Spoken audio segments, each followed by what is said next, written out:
What's going on, Dragon Ballers? Welcome back to another deck profile. Today I'm here with Grady, who finished top 8 at PPG Arizona playing Jiren. Grady, how's it going, man?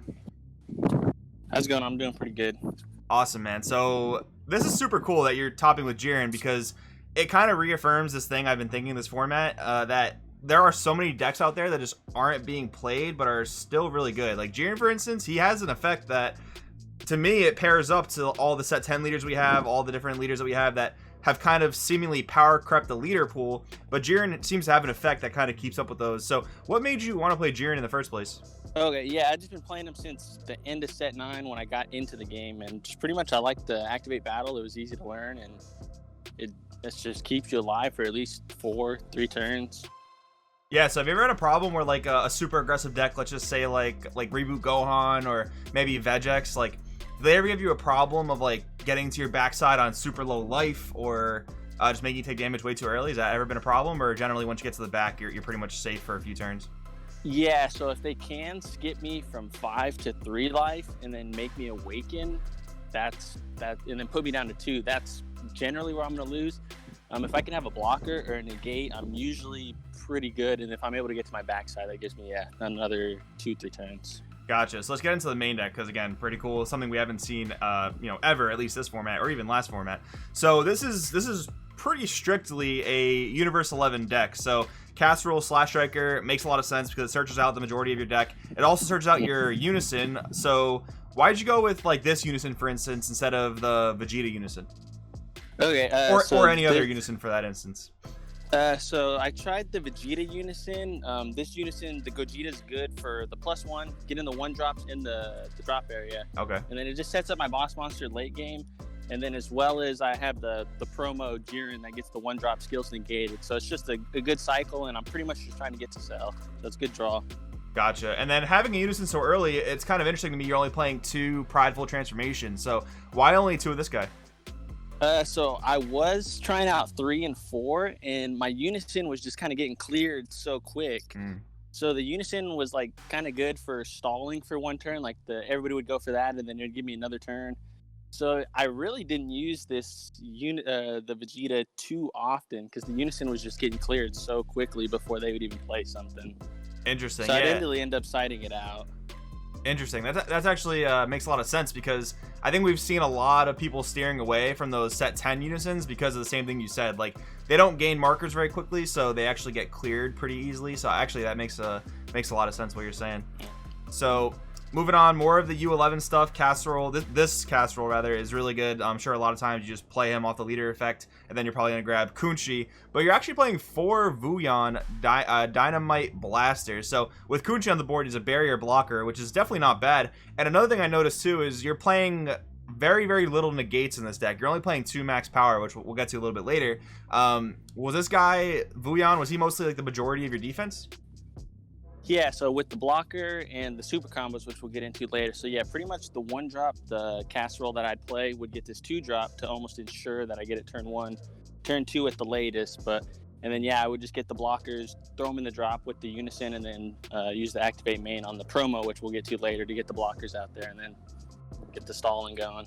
That's really interesting, yeah. And then with Jiren Pride of U11, this once upon a time was a pretty expensive TP promo. Now its price has definitely tapered off a little bit, but I'm going to give it a quick read. If your leader card is a Universe 11 card, you place this card from your hand into the drop area, choose 2 U11s with energy cost of 1 in your drop area, play them with their skills negated for the turn. So that's actually really interesting. So spamming with Casserole to get your blockers out, and then using this guy to basically bring your blockers back, because by the time it gets back to your opponent's turn, their skills will be live. So it seems like this deck is crazy defensive. I mean, is that kind of what you intended for it to do, or is that just like what's the main goal of this deck, would you say? Is it more of like an aggressive deck, a mid-range deck, a control deck? What would you say in that regard? I would say a little bit control, or just trying to get to my turn 5 and 6 to get to the big 10 and 12 drop Jirens and then drop the Cell Xeno. So I'm usually just trying to stall unless I'm versus something where I need to put a little bit more pressure. Then I have the Bardock Apes, which we'll get into. Gotcha. That's really cool. Yeah. So it seems like you have nearly infinite defense between spamming with Casserole to bring out your blockers and this guy reviving blockers. That's really cool. And then Margarita, Tutor of Power. So I'm going to give this one a quick read because I'm pretty sure most people don't actually know what this does. Barrier permanent. If you have a yellow unison card in play with a specified cost of 2, reduce energy cost of this card in your hand by 1. So that's actually kind of cool. It allows you to play it off your leader when it's a 2 cost.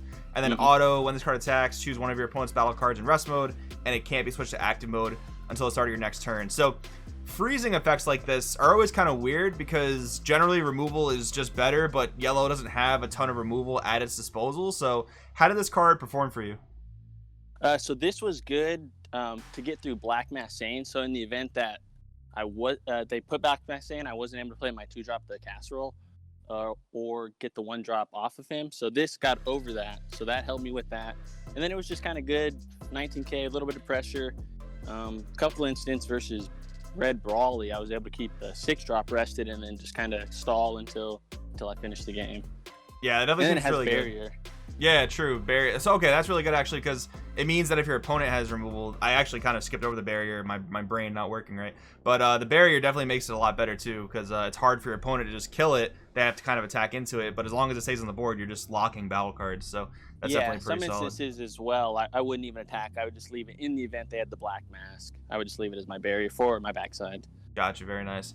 And then the 2 Basil's just an excellent card in yellow. Makes a lot of sense that you're playing it. So now here is where the beef comes in. So yeah, 4 Bardock Raiders Warcry, and you're actually playing Absolute Justice Jiren and Jiren Universe's Strongest, which is cool because a lot of Jiren lists, at least when it was more relevant, weren't playing these cards. So I guess when you're playing mono yellow Jiren, it makes sense to include these guys. But without having like I guess the 12 drop has deflect, so there's some protection there. The 10 drop doesn't necessarily have deflect. So why did you include both of these? Is there certain instances where one is better than the other, or explain how you came to both of these? Okay, yeah, so the 10 drop is better versus green. Anything not blue, with God Sealing hitting it, so red, black, Dark Brawly versus Dark Brawly. And then versus Shin Shenron, I was definitely having issues versus Shin Shen. They would just have too much value, or if they got to their turn 6, I would just lose. So in the event I went first, they tap out. I just keep spamming my guys, and then I play this on turn 5, just wipe their energy, and then I slowly grind them out from there. The 12 drop is bread and butter, deflect, can't interact with it in battle, and then I play the cell as my other late game finisher. So that'd be good versus blue. Very cool. And then when you want to be a little bit more aggressive, you have Raiders Warcry to kind of just like spam onto the board, right? Yeah, so that was good. Free play the 2-drop casserole, and then I would combo with the ape to get the draw, and then just have the pressure. So if they played the baby unison, pretty much deal with their unisons. Very, very cool. All right, so here I have a question, more so just like a why question. Why 3 Universe 9 Assemble and 1 Sand Instincts? Okay, so yeah, I didn't have any more of the ape, so okay. The 1 was the only one I had. I'm waiting for more of the event stuff to come in. And then it was just pretty much a supplement, and it actually ended up coming out pretty good because in the event that I would get the bonus from the U9 Assemble, I would draw 3 cards and then get the Basil, which was in the event they had the 5 rested, it was a 19K double strike, or dual attack. So it worked out pretty good.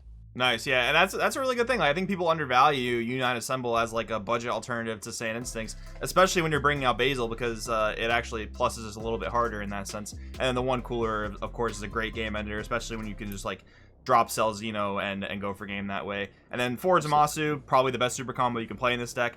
And then the 2 Max Power, that's your only main deck negate, which I find really interesting. Was it more so just for the removal, probably? Yeah, I actually pretty much exclusively used it for the removal versus like Shin Shan or Gogeta, Red Gogeta. And then mostly I ended up deciding it out and running no negates and then just either blocking or super comboing out and installing. I'd usually finish the game when I'm at 1 life, so like I'm going, I'm kind of just building up and then go for the end game about 1 life or so. That's so cool. It kind of reminds me of Bulma in that sense, where you don't necessarily need negates and you can just rely on blockers. But Bulma, I would say, still plays a lot of negates like Violent Rays, Topo, things like that. But here, you're just like completely relying on blockers and your leader effect, which I think is pretty cool. And then here we have the side deck. So I'll just let you run us through the side deck. Tell us some of the usages of these cards. Okay, yeah, the side deck wasn't that refined, but the max power, just for Shin Shenron, Gogeta, anything I need to get rid of, otherwise side deck out. The Mechabora versus Go Tanks, which I didn't play verse, but in the event for Go Tanks. The Fu versus Blue, just in the event I needed to turn off all the negates or anything like that and get through it. I wasn't able to get 9 of the U11 in the drop. The Vegeta was potentially in the event. I played against Gotenks as well. So just the -1 can attack with it. That was a main struggle I had because they would make me force my activate battle and as well as clear my unison very easily. The Mecha Bora, that was just good versus late game. So if I played versus like Blue Baby, anything went late. Also versus Shin Shen, just late game value. The Giant Ball was like if I played versus Cooler. I played a couple coolers, like Cooler or Frieza, anything that had like the on play that wiped my board with swing. I needed to stop that, so that was just that. The Restrained good versus Invoker, Time Magic. That was also for pretty much Go Tanks. And then the Cooler was lastly for just in the event I was playing versus Blue, need more counter. I would generally side out the Vegeta. And then the Piccolo was pretty good versus Blue.